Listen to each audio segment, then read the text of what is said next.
Oi pessoal, tudo bom com vocês? Eu sou o Leonardo, né? Para quem não me conhece, eu sou doutorando lá no CMC, também sou professor temporário e eu participei do FOG faz um bom tempo, né? O grupo de desenvolvimento de jogos de lá, e eu também sou pesquisador na área de jogos, então eu gosto bastante de jogos, eu trabalho com jogos faz um bom tempo, né? Desde 2012, quando eu entrei na graduação em ciência de computação. Eu mexo com isso, e agora que eu estou no doutorado também na área de computação, eu trabalho com geração procedural, eu desenvolvo jogos indies na hora livre, né, quando eu tenho um tempinho. Eu gosto bastante de estudar sobre isso, e aí o professor Cláudio me convidou para falar para vocês um pouco então sobre a história dos jogos eletrônicos, que é uma palestra que eu dou quase todo ano no ICMC aqui na USP. E aí eu tô gravando então para vocês, né, para vocês verem. Eu vou colocar no YouTube para vocês poderem dar uma olhadinha. Então a gente vai falar da história dos jogos, né, no geral, desde a criação dele na parte do computador até chegar perto dos dias de hoje. Eu não vou falar muita coisa dos dias de hoje porque vocês já devem conhecer relativamente bem, mas a ideia é então dar uma abordagem geral, falar então tanto sobre hardware como mercado, como a parte dos jogos em si, de game design, né, alguns detalhes importantes que mudaram como jogos são feitos. E eu provavelmente vou dividir esse vídeo em umas 2 ou 3 partes, para não ficar muito maçante, mas eu pretendo falar bem por cima das coisas para não ficar muito pesado, beleza? Então, primeiro de tudo, né, uma breve linha do tempo aqui. Tudo começou, digamos assim, em 43, com o primeiro computador eletrônico programável digital. Né? Em 71 a gente teve os primeiros arcades e consoles, foi quando realmente teve uma indústria de jogos surgindo. O Atari 2600, que foi o primeiro grande console com cartuchos, né, veio em 77. Teve um crash muito grande que foi muito importante para a indústria em 83. Né? E aí que surgiu a guerra dos consoles e algumas coisas bem interessantes da história dos jogos. O Nintendo Entertainment System veio para aqui para o ocidente em 85, que foi um fato bem marcante para os jogos, porque foi ele que reviveu a indústria do Crash, ele que começou esse processo, né, de reviver. E aí veio o PlayStation em 94, marcando a nova geração. O PlayStation 2 em 2000, na próxima geração. E a gente teve, né, a geração do PlayStation 3. Hoje em dia, em 2020, eu preciso atualizar esse slide. A gente está aí com a era do PS4, para sair o PS5, o Xbox One, não, Xbox Series X, né? Acho que Xbox X Series e a Nintendo ainda com Switch, né? Então, mais ou menos essa é uma linha geral, assim, tem infinitos jeitos de dividir isso, mas só para dar uma clareza no que a gente vai passar. O jogo em si, né? O jogo, não os jogos eletrônicos, mas o jogo é algo muito mais antigo, até que a cultura nossa. Como eu diria o Johan Huizinga, um antropólogo que foi o primeiro cara a estudar os jogos como ciência, lá em 1938, no livro dele O Homo Ludens, né? E ele fala que, mesmo em suas definições menos rigorosas, né, ele sempre pressupõe a sociedade nos jogos. Mas os animais fazem atividades lúdicas, brincam. Então a gente está falando de um negócio aqui extremamente antigo, né, inclusive dos animais. Né? Então, pra gente, pensando na computação, né, na parte mais histórica, os jogos a gente pode falar que começaram mesmo, né, os jogos eletrônicos lá em 43 com o primeiro computador eletrônico programável digital, o Colossus. Ele que foi o ponto de partida para toda essa tecnologia, né, então ocupava uma sala inteira aqui, o Colossus, gigantesco. E aí em 47 a gente teve a primeira brincadeira, digamos assim, feita pensando em jogos, né, que foi o Cathode Ray Tube Amusement Device, que foi do Thomas T. Goldsmith, e ele era muito alto, ele acabou virando só uma patente, né, ele nunca saiu para o público, mas basicamente ele era esse dispositivo aqui que você ficava regulando uma chavinha para tentar fazer a sua mira, né, o que você está olhando, bater com a mira, essa cruzinha que tinha no jogo. Né? No ano seguinte a gente teve o primeiro jogo escrito, né, o Tour Champ, que era um simulador de xadrez, nada mais nada menos que o Alan Turing, né, considerado o pai da computação, o cara que sem ele a gente não teria quase nada hoje em dia, e o David Chaperone, né, e ele nunca foi implementado. Ele foi só escrito, né? Não sei se vocês lembram, né? Mas naquela época os programas eram todos gigantescos. Você tinha que primeiro escrever tudo para depois perfurar todos os cartões, colocar na máquina e tal. Aliás, nem era na época de máquina, né? Você tinha que mexer todos os pinos do computador para configurar ele, todo o circuito dele na mão. Então, obviamente, ele nunca saiu do papel. Era super difícil de fazer. Em 50 e 51 a gente realmente teve os jogos implementados, né? 3 anos depois aí, em máquinas customizadas, então não tinha esse negócio de usar um PC na época, né? Eram tudo máquinas gigantescas. Teve o Birdie the Brain em 1950, que era um jogo da velha, e o Nimrod em 51, que era um jogo do Nim, que é um jogo, se eu não me engano, ele é oriental e é bem complicado as regras, eu não sei direito o que é. O Birdie the Brain, olha o tamanho da máquina para fazer um jogo da velha, né? Tamanhozinho da criança, ocupava metade de uma sala. E o Nimrod também, que era gigantesco, né? Aqui, ó, comparação com as pessoas, aqui as fotos da galera jogando Nim. E era outra máquina específica só para isso, uma máquina inteira. E em 51, a gente teve o Ralph Beer, que é o pai dos jogos, que ele teve uma ideia de um dispositivo interativo para televisão, nossos famosos videogames. A ideia não passou do papel, ele tentou buscar investimento e todo mundo falou para ele, não vai dar lucro isso daí, não vale a pena, ninguém vai investir nisso e tal. Então a indústria dele aí acabou virando só com 120 bilhões, 130 bilhões de dólares hoje em dia a indústria de jogos, né? Então não dá lucro, imagina. Logo no ano seguinte, a gente teve um dos primeiros jogos realmente incluir EA. O Birdie the Brain era X1, né? Tipo, você enfrentava outro jogador humano. Mas aí a gente teve o OXO em 52, que foi um jogo da velha, que ele foi feito para testar a interação usuário-máquina, né? E aí a gente abre um ponto interessante aqui, que os primeiros jogos foram feitos cientificamente, né? Nos primeiros 30, 40 anos dos jogos, aí, desde 47 até 70 e pouco, os jogos eram feitos para testar hardware, para testar software, para testar conceitos científicos. É um negócio que a gente acabou desvencilhando aí num período aí de 70 e pouco até 2000, por aí, assim.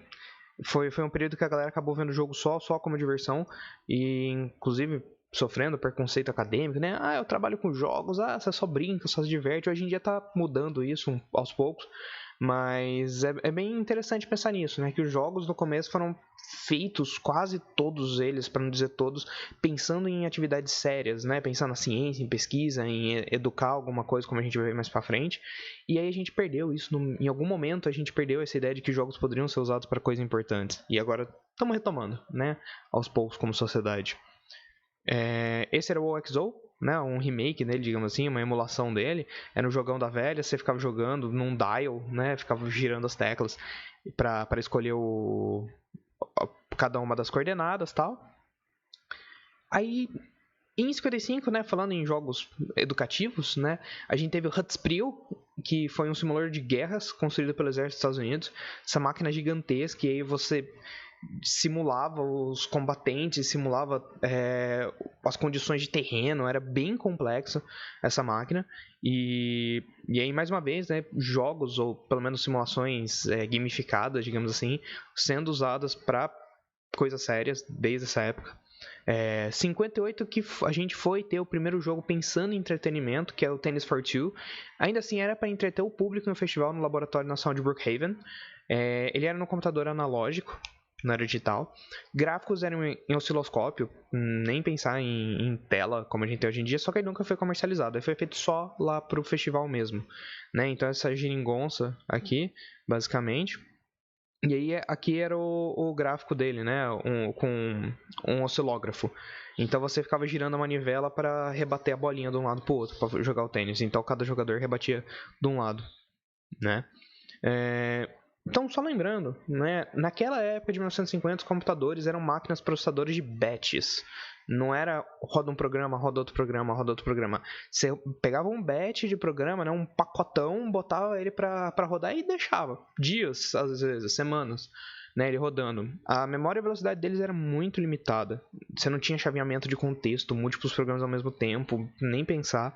Eles eram muito caros, assim, centenas de milhares de dólares para você ter um computador.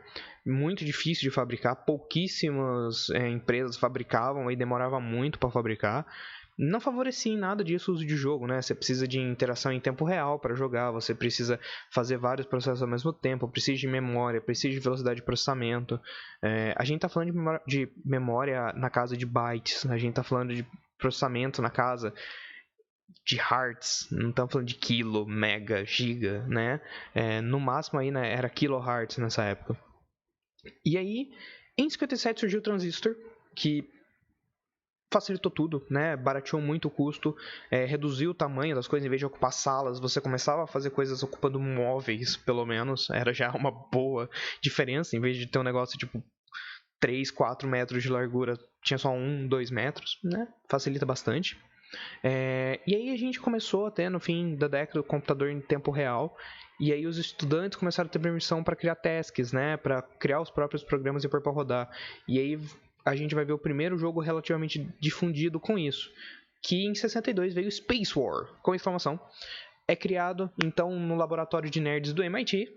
Ele se tornou parte do sistema operacional do computador PDP-1, ou seja, ele foi usado como parte de teste para ver se o computador era bom ou não. A partir disso, vários outros computadores usavam o Space War para ver, para medir, assim, fazer o benchmark mesmo, se era bom, se era potente, o que não era.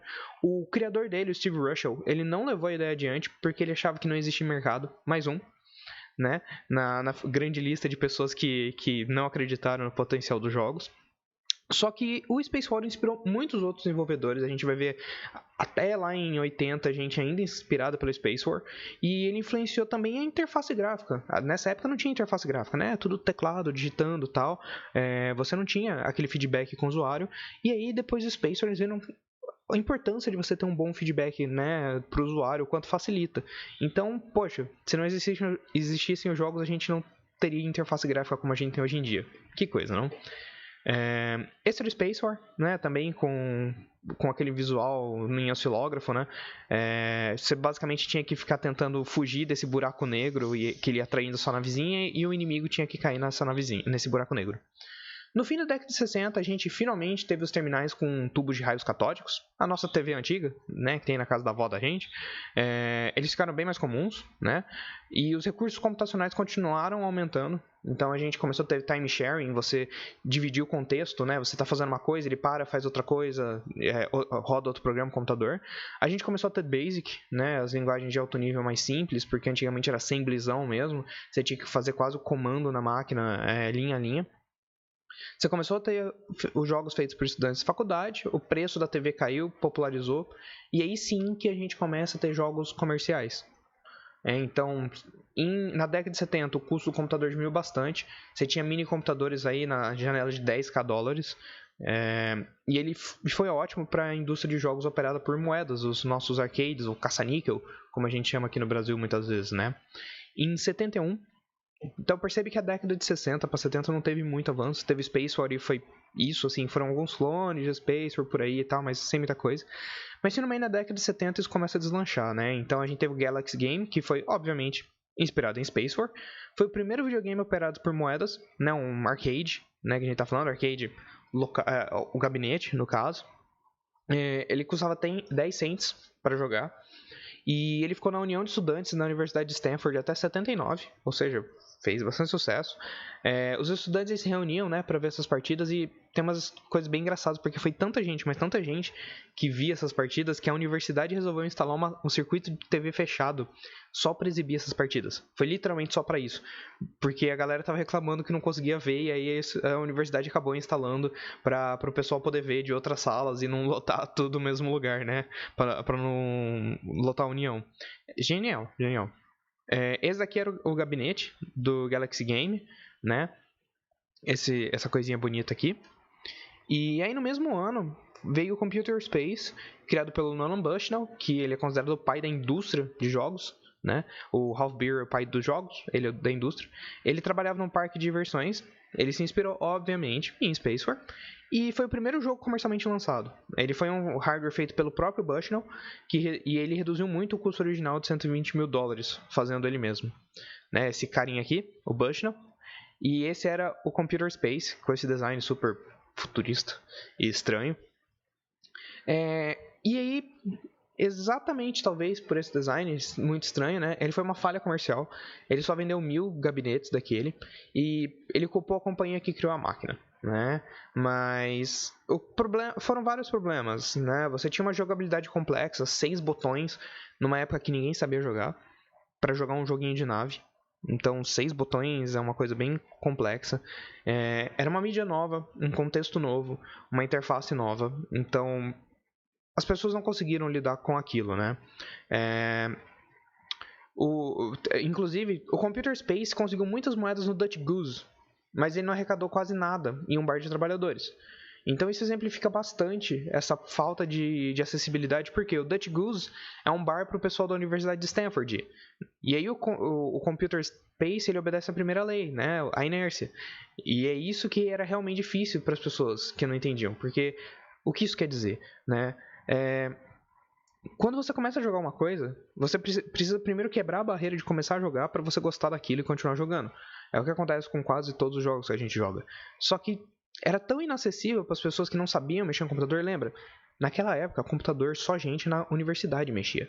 Ninguém sabia mexer em computador, não existia isso na casa dos outros, em nenhum lugar. Você não via um computador no seu dia a dia, né? E aí o que aconteceu é que as pessoas não sabiam interagir com aquilo.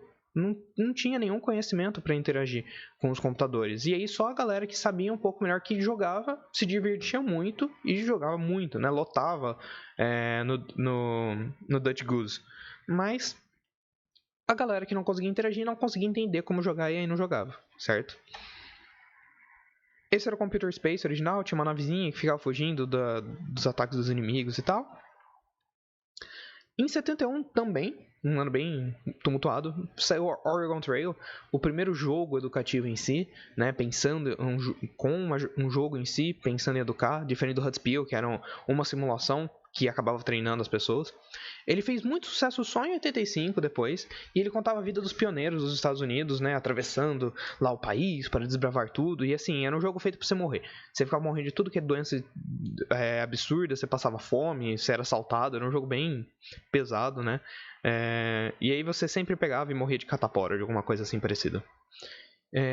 Logo no ano seguinte teve o primeiro campeonato de esportes de Space War, obviamente. Foram 2.000 participantes, patrocinado pela revista Rolling Stone, e o prêmio foi um ano de assinatura da revista. Então, esse cara foi o primeiro campeão de esportes da história, o Bruce Baunger. Ele ganhou o campeonato. E aí, em 72 também a gente teve o primeiro console doméstico, né, o Magnavox Odyssey. Existe uma briga sobre chamar ele de console ou só um videogame, digamos assim, por não ter cartuchos em si, né? Mas ele foi pensado em 66 pelo Ralph Burr, junto com um jogo de perseguição. Foi feito em segredo por uma empresa fabricante de equipamentos militares na época. E aí, logo 2 anos depois, saíram jogos de hockey, de vôlei, a Light Gun, a arminha de tiro, né? Ele foi inicialmente chamado de Brown Box, depois mudaram o nome porque acharam que não ia vender. É esse negócio aqui. Parece um ferro de passar roupa.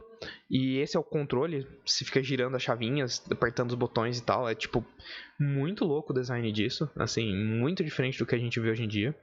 Os circuitos, você vê aqui que era um negócio bem estranho, né? Tipo, era todas as plaquinhas colocadas aqui, tudo meio feito à mão, parece, né? Tipo, parece bem amador o negócio. E isso aqui era o cartucho, né? Ele tinha cartuchinhos, só que os cartuchos eles não tinham nada programado, eles só eram chaveamento de circuito. Então você botava o cartucho, ele mudava como aqui, ele mudava qual circuito lia, e aí com isso ele mudava a entrada na tela, né? Então isso aqui era um jogo, por exemplo, Pong, né? Antes do Pong existir. Esse é o controlinho, você girava aqui os botões para mexer as coisas, né? Cada alavanca mexia um negócio. E aí você jogava basicamente o Pong aqui, normalzinho, que não era um Pong ainda. A maioria dos jogos era perseguição, corrida, tiro, ao alvo, esportes. Não tinha muita variedade, porque como eu falei, é só chaveamento.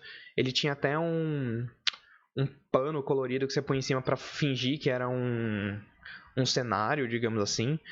Eu pus... eu coloquei aqui. Isso aqui é uma tela verde, é uma tela branca, você coloca aqui na tela. E aí, isso é o que muda o jogo, né? É tudo você mexer uma bolinha branca, basicamente. É tipo, não tinha variedade nenhuma em termos de jogo. Era só essas luzes e aí mudava um pouco o que era que estava acontecendo. Bem, ele custava $99, o que mais ou menos seriam 600, 650 dólares hoje em dia para comprar um console. Ele vendeu 350 mil unidades, vendeu bem. Ele impulsionou o nascimento dos arcades, exatamente por ter vendido bem. Os jogos eram conectores elétricos em um circuito, eles não eram software, que eu falei para vocês, ele só mudava o chaveamento do circuito. Os cartões de jogos inseridos na máquina, eles fechavam os loops do circuito, mudavam a saída na TV. Era bem simples, né? A ideia, ele não tinha nada de microprocessador, memória editável, mas ele revolucionou a indústria toda. Ele fez uma das primeiras arminhas de luz para tirar na tela, e aí os jogos eram conectados nos canais 3 ou 4, que talvez a galera mais nova não tenha passado por isso, mas na minha época ainda era assim, né? De você ligava no canal 3 ou 4 para jogar lá no Super Nintendo, no PlayStation. Acho que só lá na época do PlayStation 2 ou 3 começou a mudar isso. Eu sou mais da época do Super Nintendo, PlayStation 1, né? Então eu vivi essa época do canal 3 ou 4. Então, o vídeo que eu mostrei pra vocês. E aí, no mesmo ano, cara, 72 foi um ano movimentado. Fundaram a Atari, né? Quem conhece o jogo há mais tempo sabe que a Atari foi uma grande jogadora no mercado. O Al Alcorn, né? Ele foi contratado, o nosso grande pai dos jogos. Ele criou uma cópia do jogo de tênis de mesa, do Odyssey. Aquele tênis que a gente viu. Em uma semana e meia ele entregou um protótipo. Só da mão, cru, incompleto, com peça sobressalente. Ele usou, tipo, torradeira da casa dele, pedaço de forma da mulher dele pra pegar as moedas e tais, assim, foi totalmente gambiarra. E aí o Bushnell, iniciando o hábito da indústria de lançar produtos corridos, pegou o protótipo do cara, feito com os pedaços da casa dele ali, né, dos pedaços de TV e panela da esposa, e inclusive ela reclamou com isso, existe a lenda na história, e instalou num bar local. Simplesmente daquele jeito, vai, só vai, só dá release. Incrivelmente, em 72 o Pong saiu nesse prototipão, foi um sucesso absurdo. As pessoas iam pro bar só pra jogar, não consumia nada. O dono do bar até ficava meio bravo com isso. Era tão popular que o protótipo parou de funcionar porque não cabia mais a moeda naquela vasilha que o cara roubou da mulher dele, por acaso. Ele foi terminado oficialmente em 3 meses, né? Depois eles fizeram certinho, bonitinho. Ele implementou algumas funções extras. A velocidade aumentava a cada jogada, você controlava o ângulo da rebatida, que antes era só reto. E, bem, segundo o Kent, esse livro é bem legal. Um engenheiro elétrico inventor cuja única invenção talvez seja uma indústria de 16 bilhões de dólares, né, o Alcorn. Hoje, isso foi em 2001, hoje a indústria está valendo 140, isso daí foi em 2018, hoje em dia está acho que 150 ou 160 bilhões de dólares, né? Pequena invenção. No ano seguinte, o Pong começou a vender em massa. A Atari foi processada pela Magnavox por copiar a ideia do Tennis for Two deles, né? Muitas das empresas copiaram o Pong, todo mundo copiou todo mundo, foi uma maravilha. E aí a Atari resolveu falar, já que vão copiar, a gente precisa criar coisas novas, né? Foi o foco em criar jogos novos e mudar as coisas. Porque o Pong foi um sucesso e o Computer Space não. As instruções do Pong eram simples, elas estavam escritas no gabinete. Deposita o dinheiro, a bola vai ser automático, não perca a bola para ter um high score. Só isso. E o controle era simples, você só ficava girando um botãozinho e rodava. Então isso era muito mais simples do que 6 botões. De novo, a galera ainda não tinha acesso a computador mesmo em 72. Imagine em 63, acho que foi 64, não lembro agora o dado que eu acabei de ver. Mas, então assim, cara, facilita muito o acesso, né? Então esse é o Alcorn, esse é o grande Pong, o grande gabinete do Pong antigão. Em 73 continuaram as gambiarras na indústria de jogos, né? Surgiu uma tal de Key Games, que era o vizinho do Bushnell, que criou a empresa. E o que acontecia, né? A indústria, ela era controlada por distribuidores regionais. Lembra que eram arcades. Não tinha venda digital, não tinha internet, lembrando, né? Nessa época. E aí o que acontecia? Você pegava e tinha que transportar o gabinete, pegar o dinheiro do gabinete, entregar para o dono do gabinete, esse tipo de coisa. Tinha todo esse processo industrial, né? Atrás disso, tinha toda essa logística. Então tinham contratos de exclusividade para cada região. Você não podia ter mais de uma empresa fornecendo os gabinetes ali e lidando com eles. O Bushnell queria vender jogos da Atari para mais gente. E aí o que acontecia? Ele fez o vizinho dele fundar a Key Games e dava o clone dos jogos do Atari para Key Games para eles lucrarem mais. Obviamente descobriram o negócio e o que você esperava é que a galera processasse, né, a Atari. Não, o que eles fizeram? Deixa quieto, né, pra que exclusividade? Vamos todo mundo compartilhar o dinheiro, pra vocês terem noção do quão lucrativo estava sendo o negócio. As empresas preferiram parar de ter exclusividade para continuar o negócio com a Atari do que punir a Atari por isso, né? Percebam o quão lucrativo estava sendo. Em 75, a gente começa a ouvir falar de uma tal de Nintendo. Não aqui, porque ela estava lá no Japão ainda, mas ela comprou os direitos de distribuição do Odyssey no Japão. Ela ainda vendia cartas, né? Ela não tinha nada de eletrônico na época, de interesse, digamos assim, no mercado eletrônico até então, de jogos eletrônicos. Ela só vendia jogo de carta, tinha alguns negócios com hotéis e outras coisas, era uma empresa bem diversificada. Mas ela viu que, jogos pareceram um bom ramo, porque o Odyssey vendeu bem no Japão também. E aí, desde 75 até os próximos anos, a gente teve várias versões de console de Pong. Ela vendeu bem aqui, por exemplo, o Telegames, uma das primeiras que saiu em 75, se eu não me engano. E vendeu muito bem e mostrou que também dava para vender consoles, né? O Magnavox Odyssey e o Pong estavam vendendo bem, então tinha arcades vendendo bem nos bares e consoles vendendo bem nas casas. A gente teve o primeiro console de fato, pensando em memória removível e microprocessador central, né? Um pouco diferente da Magnavox, que não tinha essa memória removível, era só o circuito. Era o Fairchild Channel F, né? Essa bonitinho aqui, essa coisinha estranha. Esse é o controle muito estranho também. Ele era usado para vender o microprocessador de 8 bits da empresa, da Fairchild. Basicamente, eles viram o grande sucesso de jogos e falaram: tá, a gente tem um microprocessador novo, o melhor jeito de vender ele é vender um console com ele. Porém, não deu certo porque, obviamente, eles pensaram só no hardware e não nos jogos. Então, eles tinham um sistema que você podia trocar jogos, mas eles faziam os mesmos jogos sempre e ninguém teve interesse de comprar para jogar as mesmas coisas. Então, tinha até o anúncio, isso daqui era a tela do jogo, olha só, em cor, tudo bonitinho. Você podia ver o score, tinha os cartuchinhos aqui amarelinho e tal. Só que os jogos eram chatos, não vendeu, né? Em 76 a gente teve o Breakout, que foi um outro sucesso da Atari. Era uma variante do Pongzinho, só que você joga sozinho, fica destruindo os quadrados coloridos ali em cima. Ele foi feito pelo Steve Jobs, ou não, né, em 4 dias, porque o que aconteceu, né, documentado ali na época, o que rolou foi que contrataram o Steve Jobs para fazer o jogo. E aí, como reza a lenda na indústria que ele costumava fazer desde sempre, né? Ele jogava pro Steve Wozniak fazer e depois ganhava o crédito sobre isso. O Steve Wozniak sempre foi um programador genial, muito, muito bom. Então, basicamente, desde aquela época dizem que na verdade foi o Wozniak que fez e não o Jobs, mas quem ganhou o crédito foi o Jobs.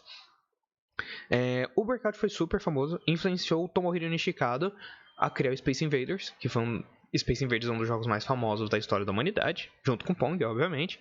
E ele influenciou na criação e no design do próprio Apple II, o computador Apple II. Né? O próprio Wozniak disse isso em entrevista, que ele, depois de fazer o Breakout, ficou super inspirado em criar um design futurista, pensando em jogo, nesse tipo de coisa, né? Em 77 veio o Atari 2600, que foi o primeiro console, digamos assim, que realmente fez sucesso, digamos assim. Ele era bem carinho, $199 na época. Hoje em dia tá nas casas aí, provavelmente com a reajuste maior, uns $900 seria pagar hoje em dia. Ele tinha só 10 jogos, mas tinha os cartuchos trocáveis. Então vendeu muitos jogos e os jogos começaram a ficar mais acessíveis. Ele popularizou bastante os jogos porque todo mundo tinha um em casa, começou a fazer muito mais parte da vida das pessoas. E por causa do Pong e do 2600, a Atari dominou a indústria até o grande crash em 83. Então esse era o Atari 2600, o controle dele com uma chatinha, joystick, parece mais o arcade que a gente tinha, né? Isso aqui é o circuito dele, então a gente vê que já é uma coisa que está um pouco mais profissional, pensando no Magnavox aí, quase 10 anos antes do Atari. Então já tinha muito mais capacitor, resistência aqui bonitinho, já estava bem mais organizado, os microchips, né, tal. E isso aqui era um cartucho, então o cartucho tinha um certo processamentozinho dentro dele, super simples, mas tinha alguma coisa, né? E esse era o circuito dele. A gente teve em 77 o primeiro easter egg na história dos jogos, que o que acontecia? Você não tinha crédito para quem desenvolvia os jogos na época, né? Então, você fez o jogo, legal, parabéns, o jogo é da Atari. É isso. Você não fez nada. É da Magnavox. Não tinha nomes. E aí o Warren Robinett fez uma sala dentro do jogo Adventure, que ele tinha feito com o nome dele, né? Created by Warren Robinett. E só foi descoberto isso depois de vender 100 mil cópias, porque era bem escondidinho até. Quando descobriram, obviamente, a galera da Atari ficou muito brava com isso. Só que já não tinha mais como evitar, né? Não tem como dar patch. Nesse tipo de jogo é só aceitar e falar, não, beleza, né? Vamos começar a acreditar as pessoas, talvez? Talvez, né? Faz sentido.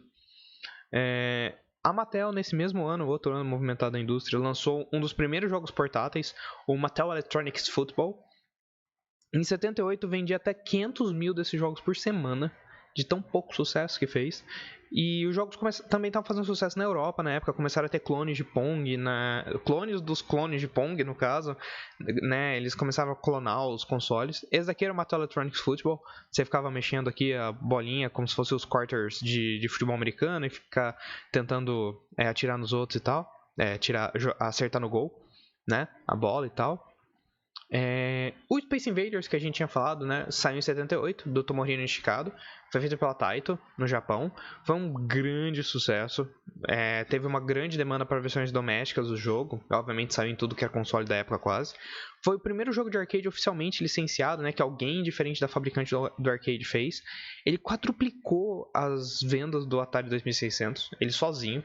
E ele foi um dos primeiros sucessos de jogo japonês no mercado dos Estados Unidos, que ia ser uma constante nos próximos anos, aí que até hoje né? Mas hoje em dia o mercado ocidental, a gente tem essa percepção que eles fecham um pouco o mercado oriental, pensando assim, perto do que aconteceu nessa época aí da década de 80, 90, começo de 2000, né? O Space Invaders, como jogo, ele introduziu bastante coisa legal, como a introdução ou a popularização de alguns conceitos, né? Como vida, não tinha vida no jogo, você morria, acabou. Você ganha vida extra com pontuação, então dá mais chances do jogador continuar. O high score ficava salvo na máquina. Antes você só anotava ali, e é isso aí, né? Tipo, eu fiz porque eu lembro. Música de fundo não tinha música. Você jogava só, no máximo tinha um barulhinho de você encostando ou fazendo uma ação. Agora tinha uma música. E tinha animação de personagem. Não tinha antes animação de personagem, né? Os jogos eram todos estáticos. Os sprites só flipavam de um lugar pro outro. Pulava de um lugar pro outro. Hers, em 97, publicou que Space Invaders foi o primeiro videogame a realmente explorar a mídia videogame, em vez de referenciar jogos como ping-pong, pinball, hockey. Né? Ele foi o primeiro jogo assim que realmente você pensava, o que eu posso fazer além da vida real, né? Dos jogos que existem hoje em dia. Então a gente teve o Space Wars também, em 78, não confundir com Space War, porque foi um remake dele, lançado pela Cinematronics. Ele fez sucesso, ao contrário do primeiro Space War. Ele tinha um público mais maduro, sem medo dos controles, então eles entendiam mais o que estava acontecendo, porque lembrando que desde 72 por aí os videogames começaram a ficar bem populares, né, cada ano que passava, e ele obviamente tinha uma resolução gráfica muito melhor.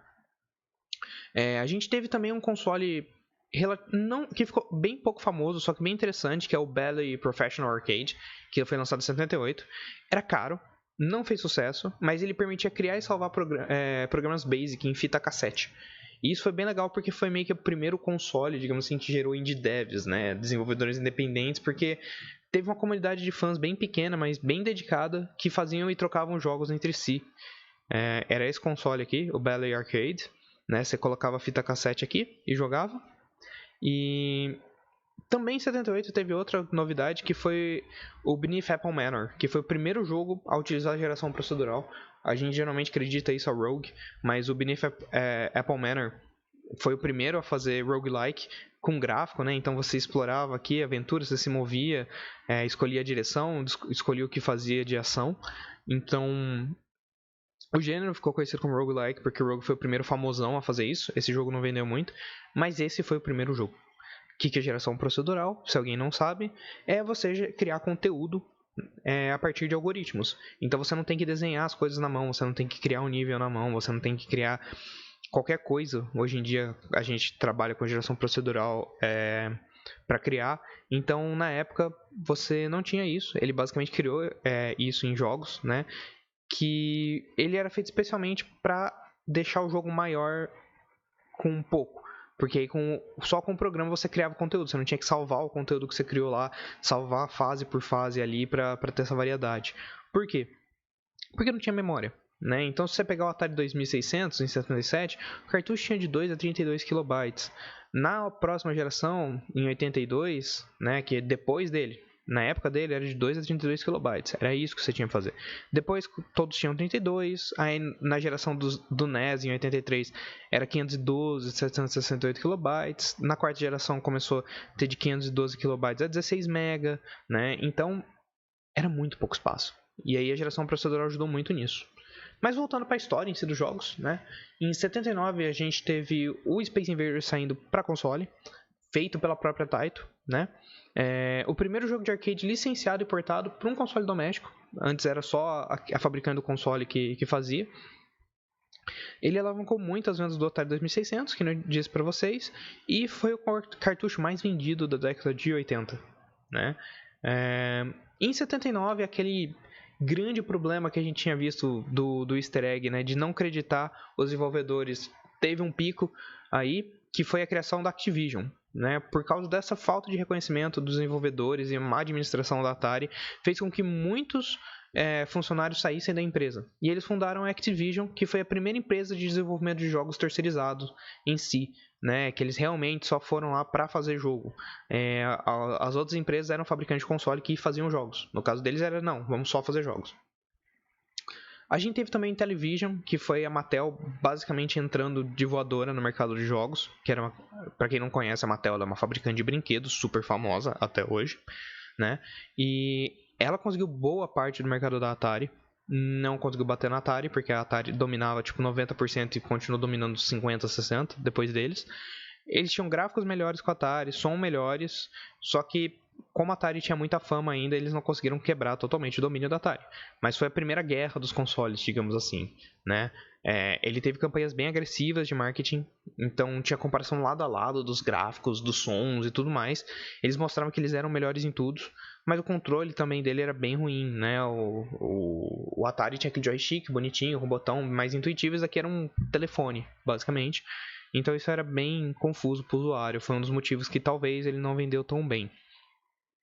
E também no mesmo ano, né, foi outro ano movimentado, 79, teve o primeiro console portátil com cartuchos de jogos. O outro lado da Mattel era de só um jogo, isso daí você podia pôr cartuchos, só que foi uma tecnologia muito primitiva, tipo, você tinha esse monitor aí de pouquíssimos pixels, né, aqui, era muito, muito horrível, então não vendeu muito, era um circuito bem simplesão, bem elegante até, né, e ele não vendeu bem, mas ele foi o que começou essa moda, foi o Microvision. E aí nos computadores, né, na década de 70 como um todo, voltando um pouco pela década no geral, a gente tinha o Unix, né, o sistema operacional Unix surgindo, tinha o C, linguagem bem mais alto nível, Basic que estava super difundido, a gente teve o time sharing, então os processos podiam dividir o tempo entre um e outro, e isso criaram um ambiente de programação pelos Estados Unidos e outros países, que os Estados Unidos era uma das pontas de desenvolvimento de computador da época, e além de ter as redes, né, que era o precursor da internet, a ARPANET, ainda não tinha internet até o final da década de 70, lembrando, então isso gerou um pouco de comunicação online entre as pessoas. Era super limitado, pouquíssimos lugares tinham comunicação com a ARPANET, mas já era alguma coisa, né? Então, a gente tinha jogos lentos, né? Não tinha como ter jogo rápido no computador, porque ele tinha chaveamento de contexto, mas ainda era lerdo. Mas a gente tinha muitos jogos de estratégia e resolução de problemas. Esse aqui é o Empire War of the Century, é tipo um Civilization bem antigão. Né? O Civilization em si, antigo, é mais ou menos nesse nível, mas ainda mais antigo que o Civilization. Eram jogos mais ou menos desse tipo que tinha na época, né? Ou jogos de texto. Então foi onde surgiu os gêneros de aventura e RPG, foi basicamente nos PCs, antes deles irem para consoles. A gente teve o primeiro aventura multijogador em 78, o Multi-User Dungeon, que é esse daqui, que basicamente você ficava digitando os textos, só que várias pessoas conseguiam agir, né, nessa história de aventura em texto, né? Era o RPGzão online da galera. E aí na década de 80 a gente tem o grande Pac-Man, o Toru Iwatani, foi o primeiro jogo a ganhar um desenho na TV. E gerou brinquedos, lancheiras, outras mercadorias. Então, o Toru Iwatani como Pac-Man conseguiu criar um novo modelo de negócio em cima de jogo, não mais a venda só de arcades ou de cartuchos ou licenciamentos, mas sim uma mídia, né? Uma coisa da cultura popular. E aí o Pac-Man foi o grande desbravador disso. Ele também criou as primeiras cutscenes, né? Que são aquelas cenas de vídeo entre as jogabilidades que você fica parado. E exatamente o objetivo era o jogador descansar um pouco, né? Porque o jogo era frenético, super demorado, infinitas, entre aspas, fases. Então ele fez isso exatamente para o jogador descansar um pouco e ser justo, digamos assim, para ele ter um tempo para relaxar e continuar jogando. Ele atraiu o público feminino, foi algo proposital. O Toru Iwatani disse que ele queria fazer um personagem fofinho, digamos assim, que todo mundo pudesse se relacionar com ele. Então ele fez muito sucesso, né? As mulheres jogaram bastante, né? Na década de 80 o Pac-Man. Em 80, no mesmo ano, saiu o Centipede pelo Ed Logg e a Donna Bailey, que ela era uma das poucas mulheres programadoras de jogos na época, então foi um jogo bem marcante também por isso. Teve muita audiência feminina, mais um jogo também. E eles estavam se tornando os jogos com isso, né, estavam se tornando uma forma de entretenimento para todo mundo, né? Homens, mulheres, crianças, adultos, idosos até certo ponto. Idosos sempre têm uma certa relutância de tecnologia, vamos lembrar disso, mas tinha vários jogando. E eles começaram a ser universalmente aceitos, né? Deixou de ser uma coisa de um nicho nerd, de gente estranha e tudo mais, para ser um negócio, não, jogos, nossa, que legal, vamos jogar, né? Teve um dos primeiros hardwares da Nintendo, o Game & Watch em 80. Ela começou em 77 com hardwares próprios, mas assim, eram jogos que não fizeram tanto sucesso como o Game & Watch. Ele era portátil, cada consolezinho desses aqui tinha um jogo específico. Esse era do Mickey, esse daqui é o Fire, né? Ele ficou muito, muito popular. Ele, do começo, 1980 até 89, se eu não me engano, eles produziram versões diferentes de Game & Watch. Tinham várias, acho que foram 27 ou 30 e poucas, eu não lembro agora. 80 também teve o Rogue, que foi o que popularizou o gênero roguelike. Foi um dos marcos da geração procedural de conteúdo. Então todas essas salinhas aqui, o que tinha dentro dela, tudo era gerado por algoritmo, para cada vez que você jogava de novo, então você tinha uma nova experiência e economizava memória pra caramba. Em 81 a gente teve Donkey Kong, né, do Shigeru Miyamoto, o grande game designer, um dos maiores que a gente tem hoje em dia na indústria. Vendeu 60 mil cabines, o que era muito bom para a época. O Donkey Kong em si, ele até o meio de 82, né, um ano depois do lançamento mais ou menos, teve uma receita de 180 milhões de dólares da época. Teve o Defender, feito pelo Eugene Jarvis e o Larry DeMar. Foi feito pela Williams. Ele foi um dos primeiros jogos hardcore mesmo, assim, para forçar o jogador a jogar difícil mesmo. Ele teve uma receita estimada de $1 bilhão nos 20 anos que se passaram dele. Foi um dos primeiros shooters com scrolling, né? Então, um jogo de tiro que a tela ia passando. Até então a tela era estática, né? Você não tinha essa mudança de tela, você jogava naquela tela parada e acabou o jogo. Agora não, a tela scrolla, você consegue ver as coisas acontecendo. Isso mudou muito como o jogo é percebido, né? Hoje em dia a gente quase não tem jogo de tela estática, se a gente parar pra pensar. Ele também introduziu o conceito de minimapa. Até então não existia isso, esse espaço off da tela. A tela era aquilo que você está vendo. Não existe mais nada além da tela no mundo do jogo. Agora não, o mundo do jogo virou algo muito maior, né? Ele é só um pedaço. O que você está vendo é só um pedaço do mundo. Como o Daluz diz no livro dele, muito legal esse livro também, tem referência. A tela de vídeo não funcionava mais apenas para monitorar o mundo inteiro, que apareciam. Agora ela era apenas uma janela para mundos muito maiores e mais complexos, né? Então esse aqui era o Defender. Então olha só, você scrollava, tinha um minimapa, tinha pontuação, as vidas. Os jogos estavam ficando com uma cara muito mais vibrante em 80, né? Não era mais aquela coisa super paradona e estranho. Eles estavam evoluindo muito como mídia. Então a gente tem em 81 Miss Pac-Man, que teve a primeira protagonista feminina. Era uma pizza com um lacinho na cabeça? Era, mas era a primeira protagonista feminina, o que é super importante para os jogos em si, como mídia, ter essa representatividade. E em 1981 também, então, 20 bilhões de quarters, né, moedas de 25 cents, entravam em arcades. Ou seja, 5 bilhões de dólares em 81 teve a indústria. Foi estimado que lá nos Estados Unidos teve 75 mil horas de jogo no total. Né? E aí, como eu falei que começou pelo Pac-Man, né? Os arcades e os consoles tornaram-se parte da cultura mundial. Então revistas, TV, filmes falavam sobre jogos, né? Então a gente começou a ter revistas falando de jogos. A gente teve Tron, que era um filme baseado no mundo de jogo, War Games também. Foi uma era de ouro dos jogos, né? A receita dos arcades era 308 milhões no fim de 78, que já era alta para uma indústria que era nova. Foi para 7,7 bilhões de dólares em 82, em cerca de 5 anos. Né? Então foi um boom absurdo. E aí, a gente teve alguns problemas com isso, que a gente vai ver depois. Mas, por enquanto, Donkey Kong, Pac-Man e outros arcades foram um nascimento do jogo competitivo.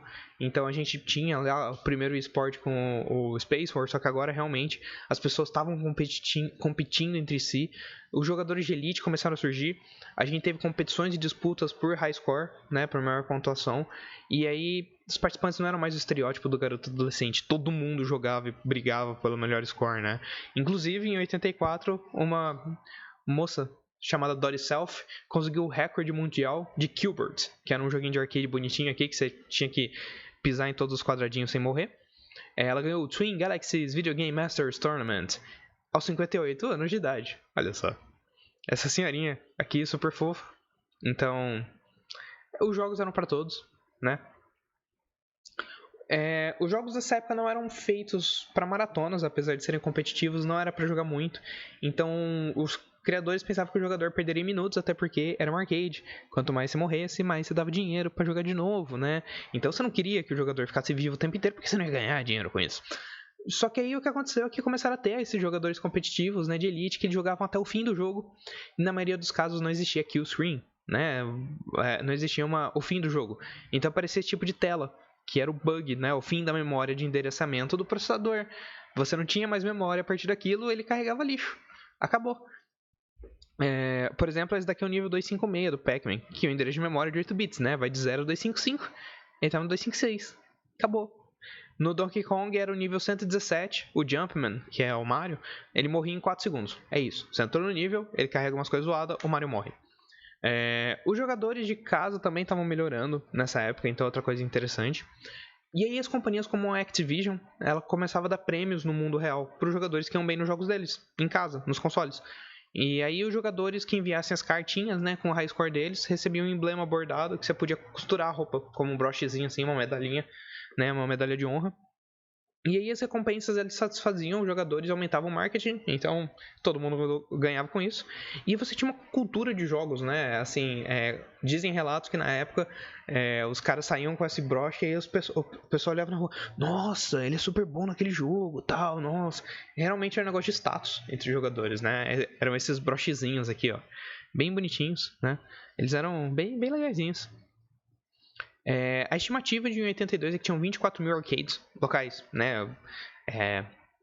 Tem umas lojas hoje em dia que você joga aí, principalmente em shopping center, mas existiam arcades espalhados pelos Estados Unidos, 24 mil locais desses, e aí no total tinha 1,5 milhão de cabines de arcade, né? A cabine, a máquina em si. E a gente tinha o Q*bert, também foi famoso na época, o Frogger, o Burger Time, o Joust. O Joust foi a inspiração do Mario Bros. Alguns dizem que o Mario Bros foi um total clone dele. Existe essa treta aí na indústria. Em 82 também, né, a gente teve o Pitfall. O que acontecia, né? A maioria dos jogos de console eram ports, né, de arcade. Você tinha um jogo de arcade, você portava ele, você mudava o código para ele funcionar num console. A Activision criou o Pitfall só para o Atari 2600, pensando no jogador de casa. E era uma experiência mais longa e complexa. Lembrando que longo era subjetivo na época, ou seja, ele demorava 20 minutos, essa é a experiência longa do jogo, né? Ele foi feito pensando em 20 minutos de jogo, incrível. Isso dá meia partida de Binding of Isaac, um terço de partida de LoL e 1/100º de uma partida de Dota, zoeira. As pessoas gastavam mais tempo, né, jogando em casa e elas se conectavam mais aos jogos de mercado caseiro que o de arcade na época, porque elas ficavam mais tempo ali, podiam jogar todo dia, não precisavam sair de casa, então elas se sentiam mais investidas nesse tipo de jogo. E a Activision percebeu essa nova porta do mercado e tentou investir neles, né? Então esse era o Pitfall, né, do Activision. Você pulava os buraquinhos, você pulava os desafios e tentava chegar no fim da fase. Yay. Olha só. Também. Esse aqui era o Mario Bros, que saiu em 83, né, iniciando o grande Mario. Acho que todo mundo conhece o Mario. E aí ele começou aqui com esse joguinho de arcadezinho, assim, nada a ver com o Super Mario que a gente conheceu depois, basicamente, que era de plataforma. E aí, em 83, nesse mesmo ano, né, surgiu o Famicom da Nintendo lá no Japão. Então, o sucesso dela com o Odyssey em 75 no Japão e do Game & Watch em 80 e dos outros jogos portáteis que ela foi lançando, e os arcades deram muito bem para a Nintendo. A Nintendo ficou muito feliz com o resultado. Então, ela criou o Famicom, né, um console caseiro, que vendeu 2,5 milhões de cópias até 85. Ela considerou a América do Norte como mercado em potencial e era uma tecnologia avançada do console que permitia gráficos e sons detalhados, né? Então você tinha jogos maiores, mais complexos do que todos os outros da época. Só que teve problema no lançamento lá no Japão. A gente tá falando do Japão aqui especificamente. Teve placas com defeito e aí ele teve que relançar. Mas o relançamento deu muito bem e as pessoas confiaram que ia dar certo. A arquitetura parecia do Atari 2600, só que ela era mais barata, então ele permitiu usar mais memória e um processador independente. Então isso facilitou bastante a qualidade gráfica e de som dele. Era esse daqui o Famicom, né, o grande Now You're Playing with Power da Nintendo. Você vê que o controle já era mais o que a gente viu hoje em dia. A Nintendo que criou basicamente esse controle mais acessível, né? Ela popularizou bastante. E aí você tem um circuito bem mais cheio de processadores e chips, né? Não era mais aquele bando de capacitor perdido e resistência. Então é bem mais organizado. E aí os outros eu não vou mostrar mais pra frente porque já são bem mais parecidos com o que a gente tá acostumado hoje em dia, né? São realmente processadores, placas de vídeo e tal, a partir do PlayStation mais ou menos. Do Super Nintendo é mais ou menos a mesma coisa que esse também. Isso era um cartucho dele, então os cartuchos tinham já os chips em si para ajudar no processamento e tal. Você vê que é bem mais complexo do que o do Atari, que era um chipzão puro quase. E o do Super Nintendo também é bem parecido, é um avanço desse também, eu não vou mostrar por causa disso. Ao mesmo tempo, a Sega soltava seu primeiro console no Japão, o SG-1000, só que fez pouco sucesso, apesar de ser boa a qualidade no geral dele, porque tinha muita concorrência no mercado, eles não conseguiram vender bem. Esse daqui era o SG-1000, ainda era um controle mais parecido com o Atari, né? E aí, esse mesmo ano, enquanto o Japão tá indo super bem, NES, tudo feliz, arcades vendendo bem, a América do Norte teve um grande crash. E aí eu vou falar disso no próximo vídeo. Então fiquem ligados para nós conversarmos desse grande evento. E por enquanto foi isso do começo da história dos jogos. Então essa primeira parte aí grandinha, que foi tudo o que aconteceu nos jogos até o grande crash em América do Norte quebrar basicamente toda a indústria. Fiquem ligados e até a próxima.